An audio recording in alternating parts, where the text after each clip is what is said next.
Olá, tudo bem com você? Estou feliz por estarmos juntos mais uma vez. Nós vamos orar antes da gente começar a falar qualquer coisa, porque o principal não é você ouvir minha voz, é ouvir a voz do Espírito Santo. Eu posso até ser instrumento dele, mas o que vai fazer a diferença é Deus falando no seu coração. E a minha oração agora é esta: Senhor, visita esse meu amigo, minha amiga, meu irmão, minha irmã que está me ouvindo.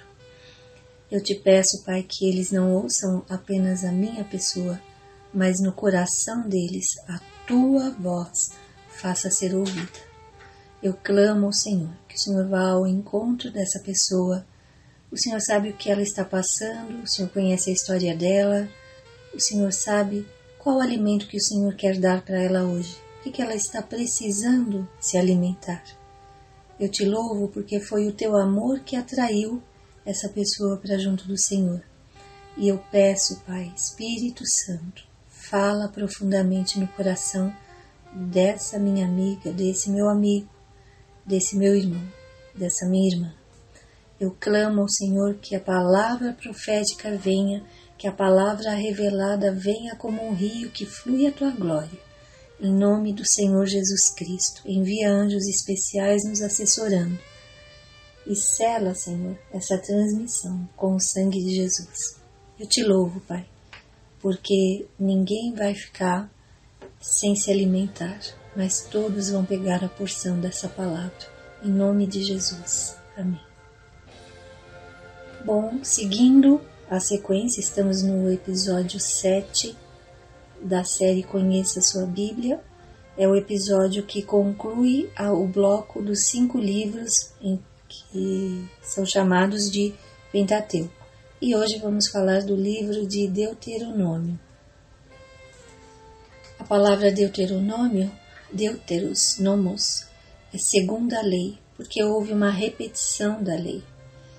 Lá em hebraico é uma palavra mais compridinha que está aí no vídeo, Ele Hadevarim, significa estas são as palavras, porque os títulos no hebraico era a primeira frase do livro, era o título do livro que Moisés escreveu. Agora vamos ver as chaves do livro. São alguns versículos, os 6 do 4 ao 9, é o Shema, ouve, ó Israel, o Senhor nosso Deus é o único Senhor.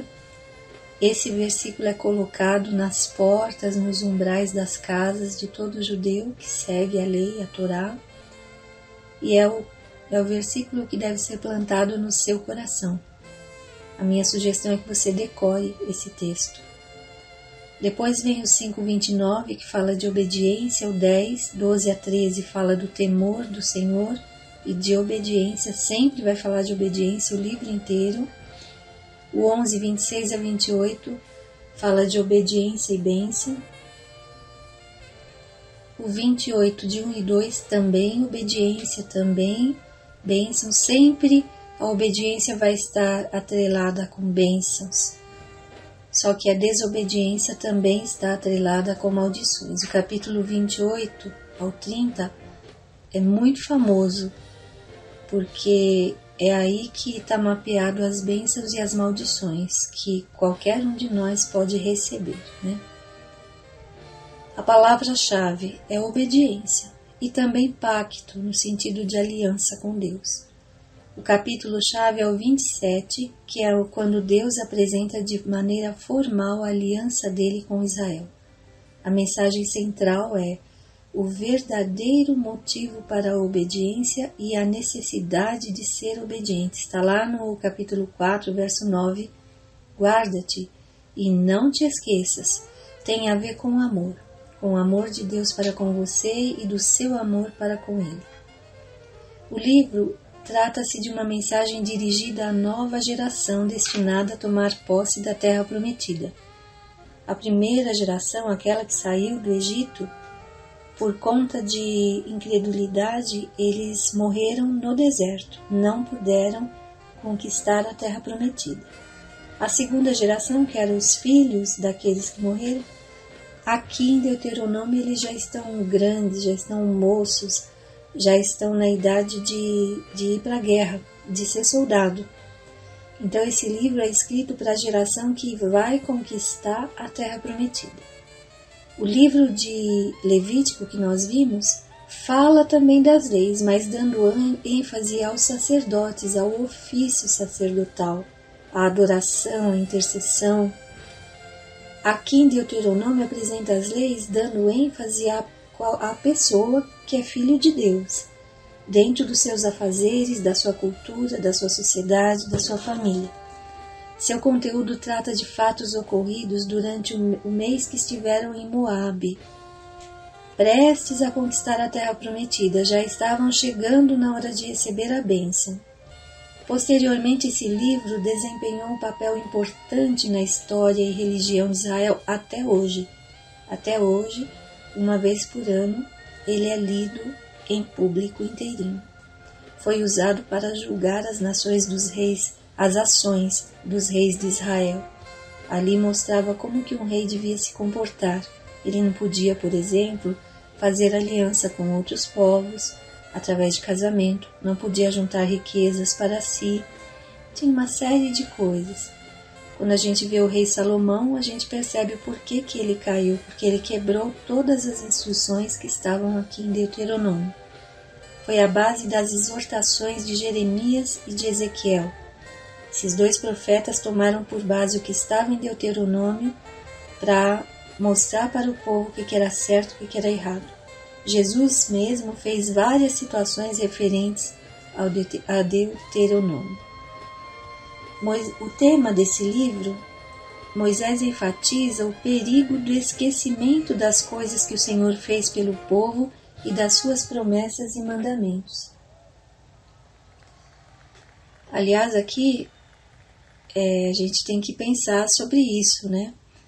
Às vezes você esquece tudo que Deus já te deu, tudo que Ele fez na sua vida, quanto que Ele te livrou, quanto que Ele te libertou, quanto que Ele te abençoou. Por conta de um problema que você está vivendo no presente, você esquece quem é Deus na sua vida. E aqui nesse livro, Moisés para e conta tudo de novo, toda a história para aquela nova geração, os milagres, o jeito que saíram do Egito. Por quê? Porque é muito perigoso você esquecer do lugar onde você estava quando Deus te encontrou. E hoje, talvez você esteja muito bem e você começa a dar os méritos para você, para aquilo que você fez, para aquilo que você merece, para sua inteligência, para sua astúcia. Mas é importante para que você permaneça humilde na presença de Deus. Lembre-se de onde Deus te tirou. O povo deve lembrar-se do Senhor quando prosperarem, pois graças a Ele veio a prosperidade. Quando tiver tudo bem na sua vida, quando você tiver, até pode ser rico, embora prosperidade para nós cristãos tenha a ver com ter tudo o que é necessário. Ganhando pouco, ganhando muito, o Senhor supre a sua necessidade. Isso é ser próspero. Ser próspero é você não gastar dinheiro à toa, você não ter perdas constantes. Ser próspero é isto, né? Minha avó, ela aposentou com aquela aposentadoria rural, né? Era um salário mínimo. E quando ela faleceu, ela tinha uma poupança que deixou de herança para nós uma quantia razoável. O dinheiro na mão dela simplesmente multiplicava. Quando alguém precisava de alguma coisa, ela sempre estava com as mãos estendidas para ajudar.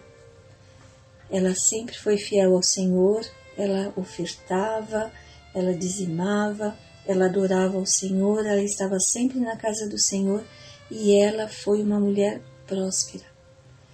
Pois graças a Ele veio a prosperidade, graças a Deus veio prosperidade sobre a sua vida. E devem lembrar que quando desobedecerem a Deus, Ele os disciplinará. Não se esqueça disso, da bondade e da severidade de Deus que nós falamos no episódio passado. Como fez com a geração anterior, que foi impedida de entrar na Terra Prometida.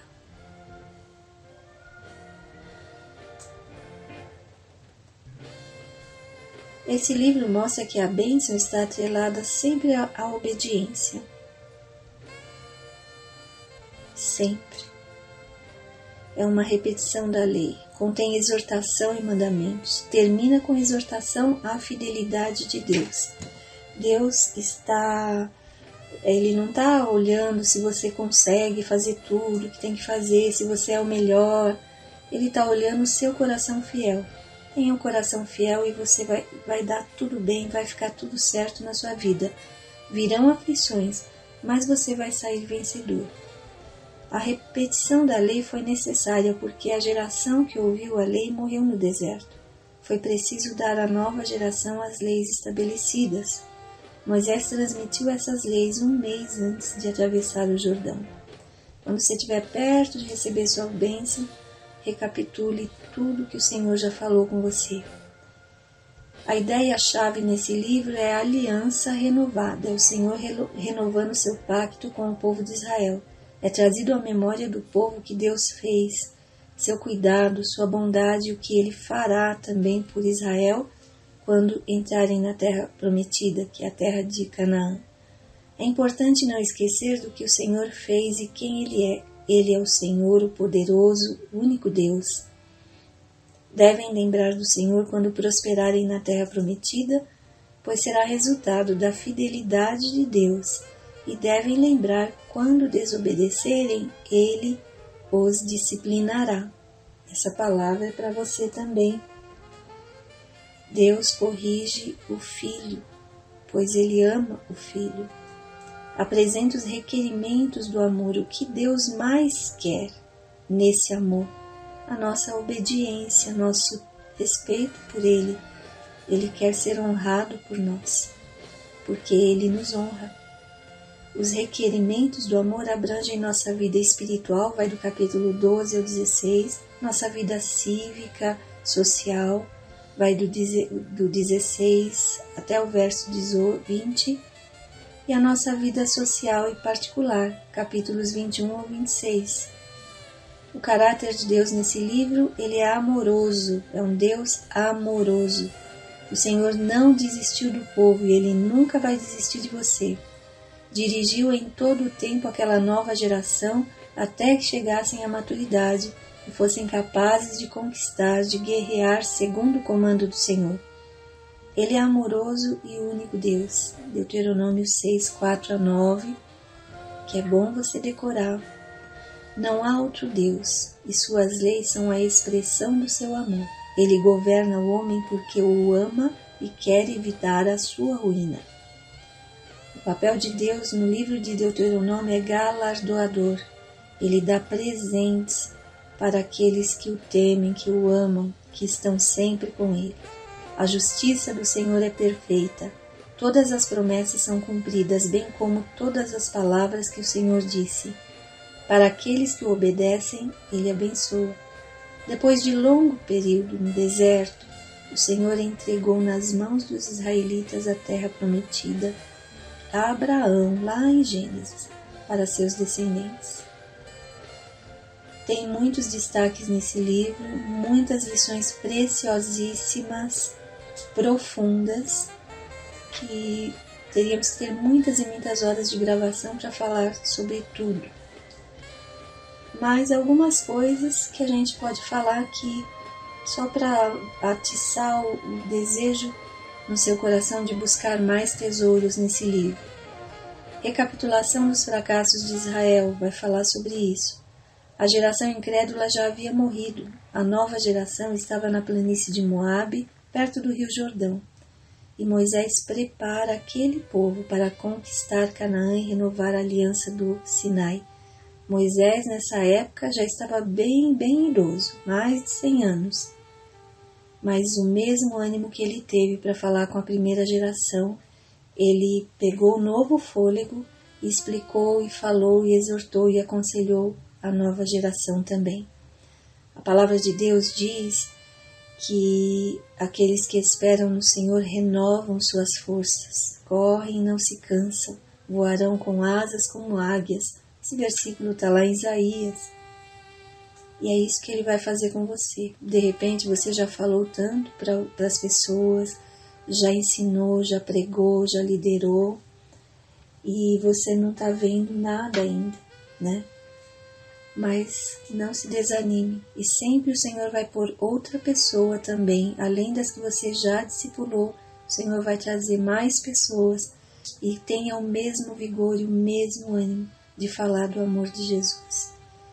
Fala das eleições dos juízes e a cidade de Cades Barneia. Moisés lembra o povo de que a primeira geração havia perdido a oportunidade de entrar em Canaã por causa de sua incredulidade e rebelião.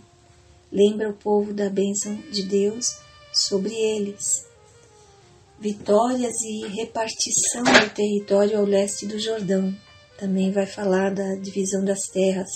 Moisés lembra ao povo que o Senhor os guiou naquele deserto, dando-lhes toda a provisão e vitória, e agora eles estarão numa nova realidade, mas da mesma maneira Deus vai cuidar e nada vai faltar.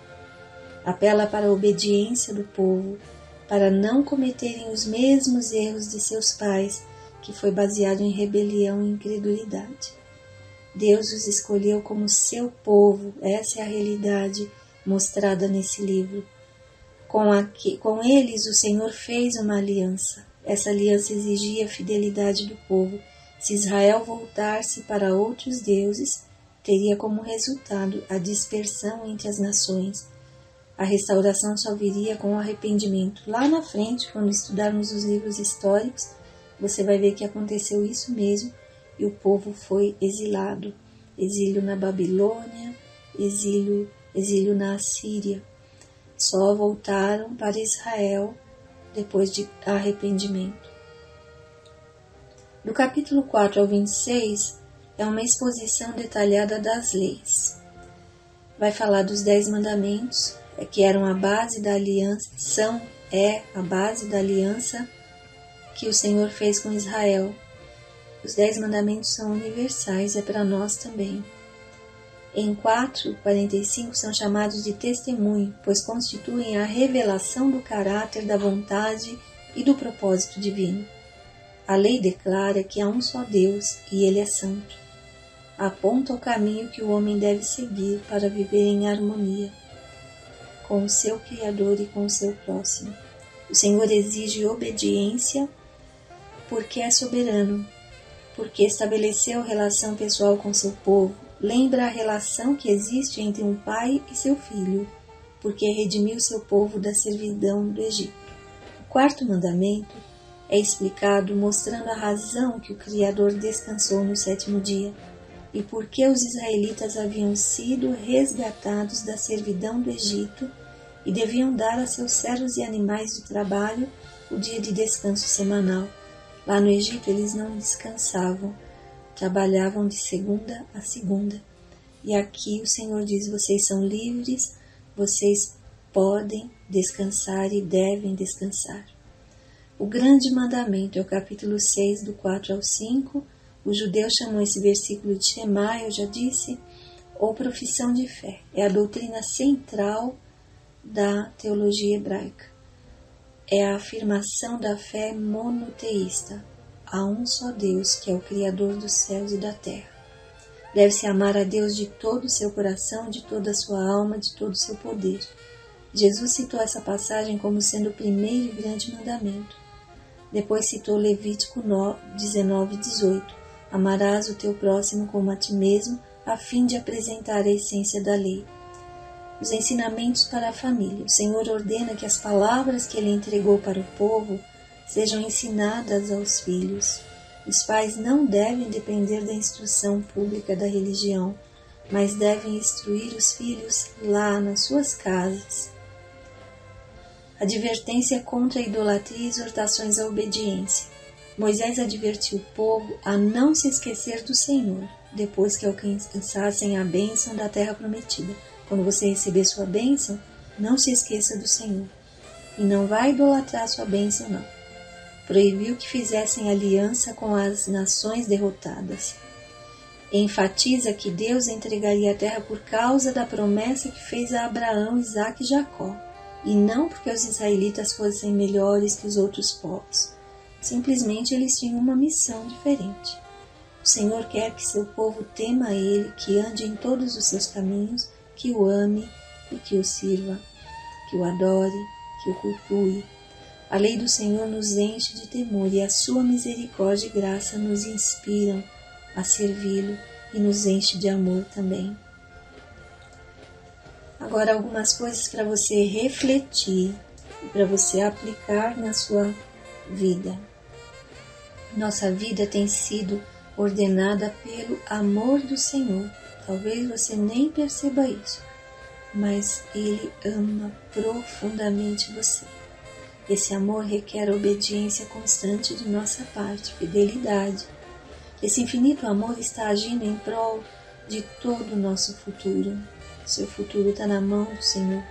A lei de Deus é inflexível, não pode ser revogada ou evitada e opera universalmente.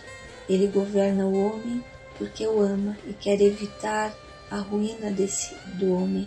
Ele quer evitar a sua ruína.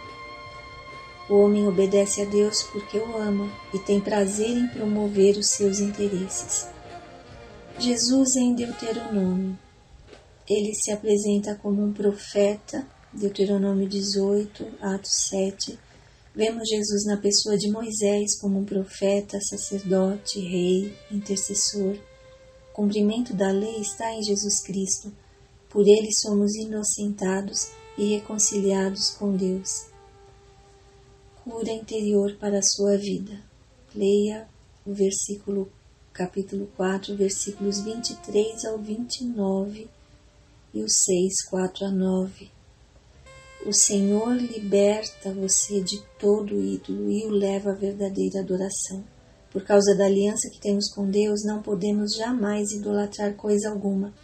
Ele restaura a vida daquele que se arrepende e se volta para Ele, abandonando os vínculos com o passado pecaminoso.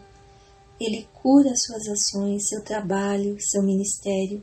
A palavra do Senhor deverá estar em suas mãos, ou seja, em todos os seus afazeres devem estar de acordo com os princípios de Deus.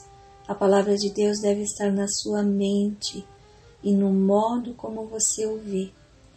Como você vê o mundo, deve estar alinhado com a mente de Cristo.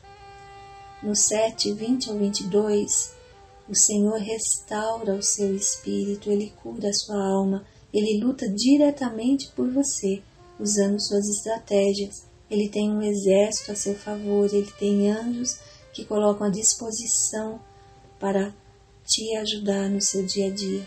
Se precisar, Ele arregimenta os vespões. Lá no 7 você vai ler sobre isso, né? Vespas que foram invadir o povo inimigo, para expulsar o inimigo de nossa vida. Ele liberta o oprimido e muitas vezes essa libertação é por etapas, não é de uma vez, é um processo que tem a ver também com santificação e renovação da mente. Para que as feras do campo não se multipliquem, ou seja, para que os demônios, as opressões, os pecados não se multipliquem na sua vida. Libertação deve andar juntamente com santificação, para que o inimigo, encontrando a casa vazia, não traga outros 7 piores e piore o estado da alma da pessoa que está em processo de libertação. Todo o seu processo de cura interior. Ore a Deus e peça: Senhor, enche-me com o Teu Espírito Santo. Enche-me com o Teu Espírito Santo. A sua casa, o seu coração deve estar cheia da presença do Senhor. A palavra profética que eu libero sobre sua vida hoje é 7, do 20 ao 23. Além disso, o Senhor teu Deus mandará entre eles vespões até que pereçam os restantes que se tiverem escondido de ti. Não te espantes diante deles, não se espante diante de nenhuma aflição ou problema que você está enfrentando, porque o Senhor teu Deus está no meio de ti, está na sua vida. Deus grande e terrível, e o Senhor teu Deus lançará fora de diante de ti, pouco a pouco, essas nações, essas opressões, essas aflições. Não poderás destruí-la todas de pronto, para que as feras do campo não se multipliquem contra ti. É um processo. Tenha Seja perseverante, e o Senhor as entregará a ti e lhes infligirá uma grande derrota até que sejam destruídas. O inimigo de nossa alma será derrotado até que ele seja destruído. Em nome de Jesus, Deus te abençoe, eleve os seus olhos, olhe para o alto e seja iluminado pelo Espírito Santo de Deus. Em nome de Jesus. Até a próxima semana. Com Jesus, sempre e sempre.